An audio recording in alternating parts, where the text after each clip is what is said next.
monogamous relationships kind of have failed to come through with They it. haven't chimed in. They're leaving us on an island. So I'm thinking back, to when I was in monogamous relationships, but very true. Like, I didn't think, well, this is the only way I can have these feelings. So I guess I had nothing to compare it to. But I just remember the days when I was in monogamous relationships. I loved the companionship and the consistency.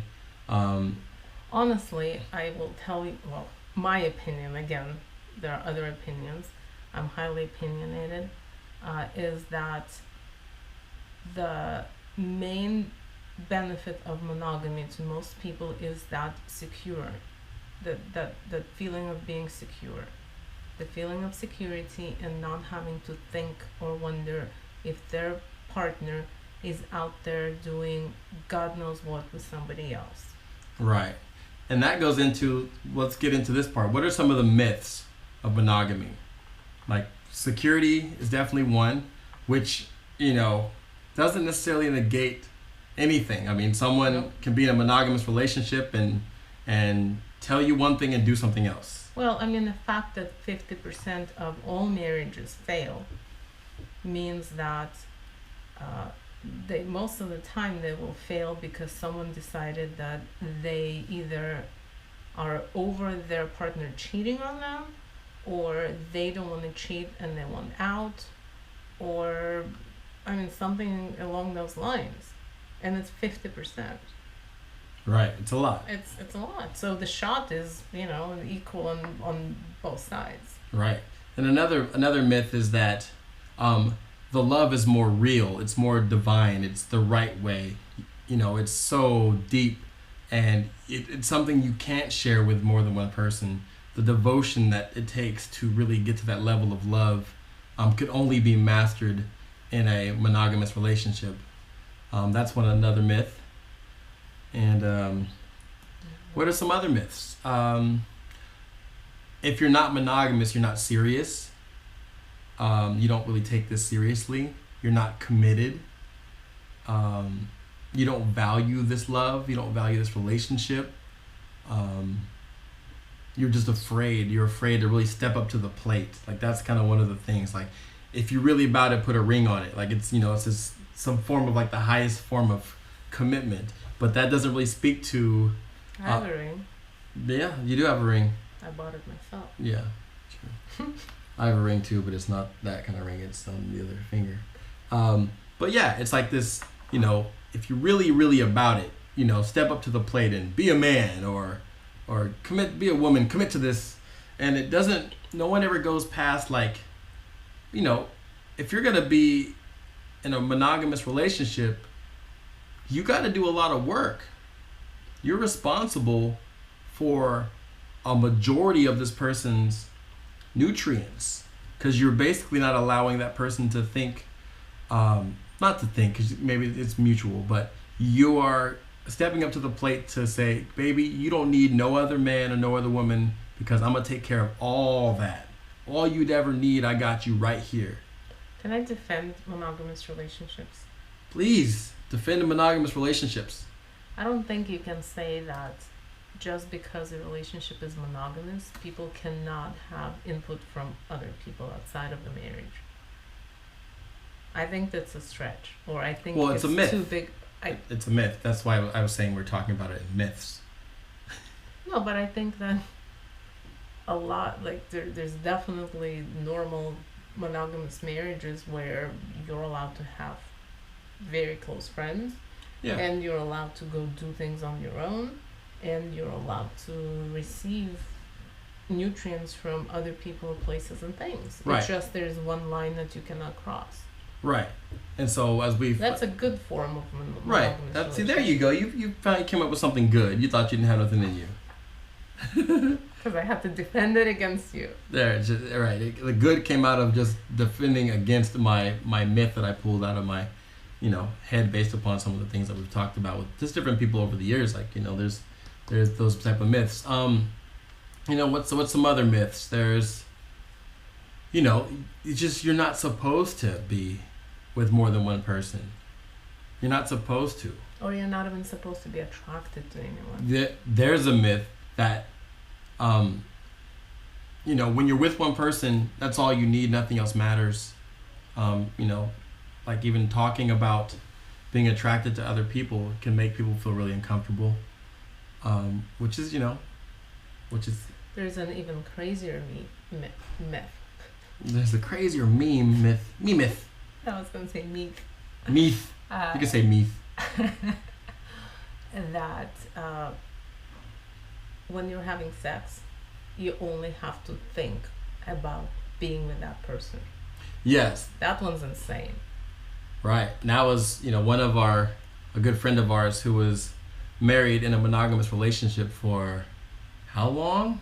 20 years. 20 years. Like 17 years, completely monogamous, never cheated before they opened it up. And there was, that was one of the myths, was that you were not supposed to think about anything or anybody else when you're having sex. That would be a form of... I throw a huge flag out at that one. You can't control my thoughts, or can't even attempt to control my thoughts. Right. Yeah. I mean, you're looking at me like I'm trying to control your thoughts. God, stop looking at me when you talk about that. Like, I'm not. It's not me. Monogamy, not me. It's not me. You can think about anything or anyone you want.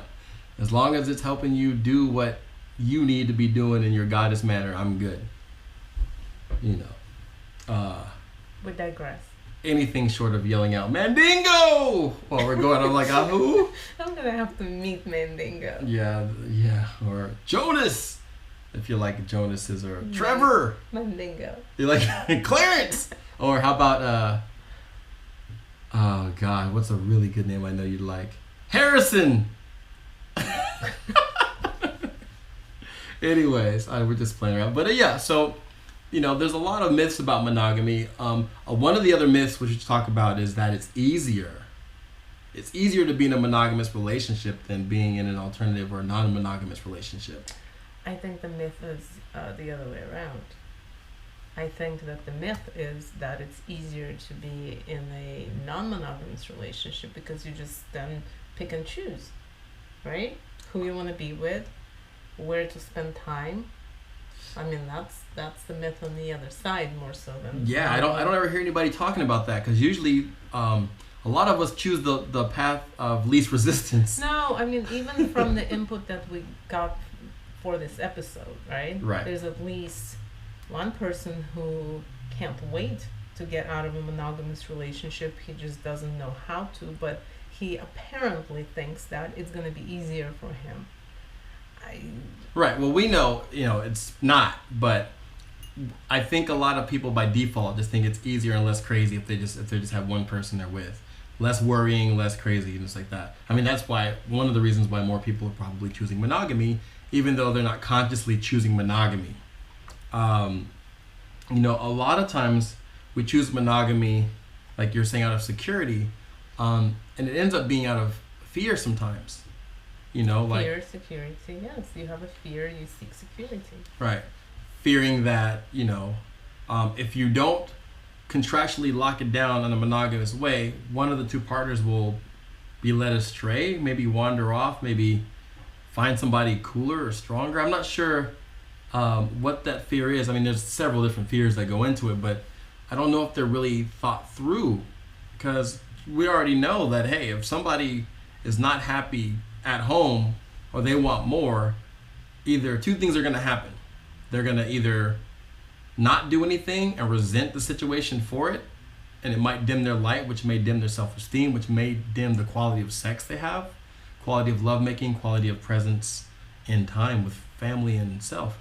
Also, or the other one is they're just going to go ahead and do it and just not tell you about it. So there's this prism that we tend to think that just because you're in a monogamous relationship that you're safe, is not necessarily true. And, but it seems to be like this security blanket.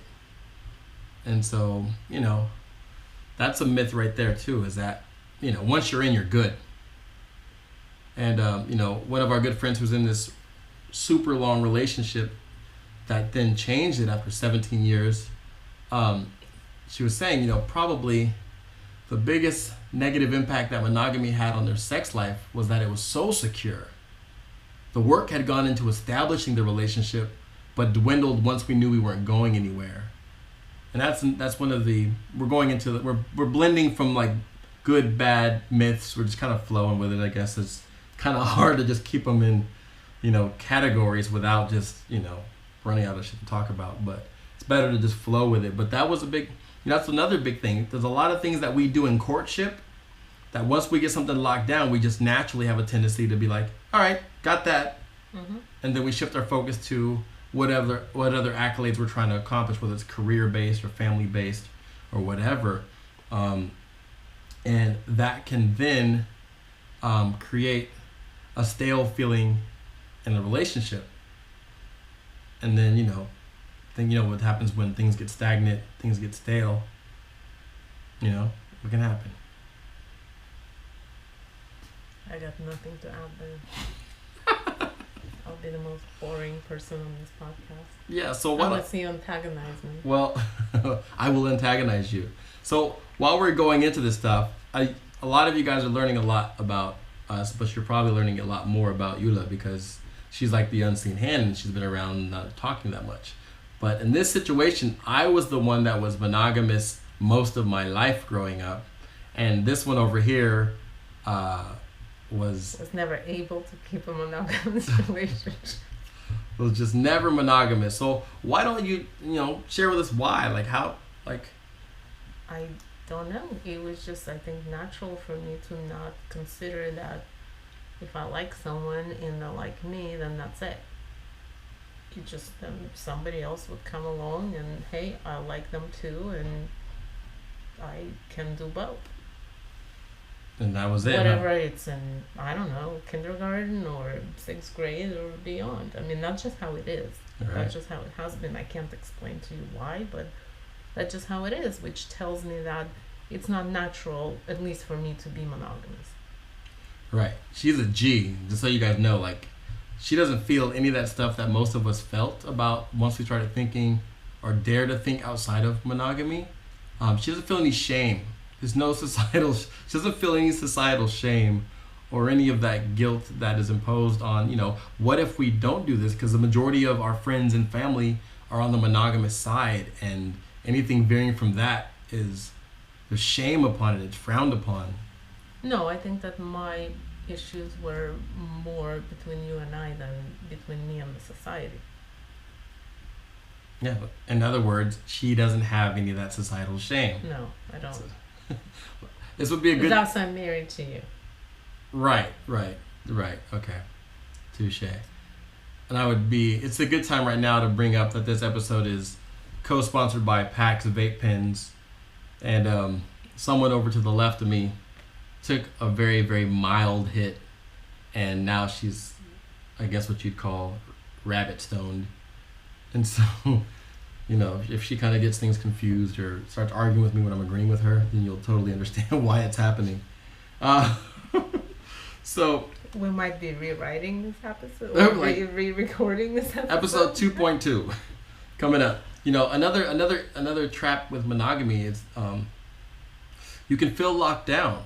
And what I found is sometimes sexual monogamy can turn into emotional monogamy, mental monogamy, because a lot of the times the monogamy is based upon protecting investment.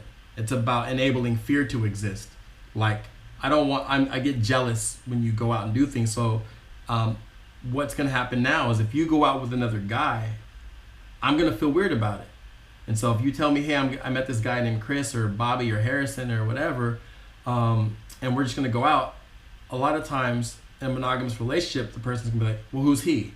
What does he do? Where do you know him? Where did you meet him? Does he like you? What is that? And you get this energy that sometimes can be a little rough and it can be imposing. And then all of a sudden, after a while of that, you'll start thinking, you know what? Like, I don't want to tell him that I'm going out with Chris again because I know the energy I get. So I'm going to just say I'm going out with my friend Lisa, or I'm going out with some girls, or I'm going to the gym.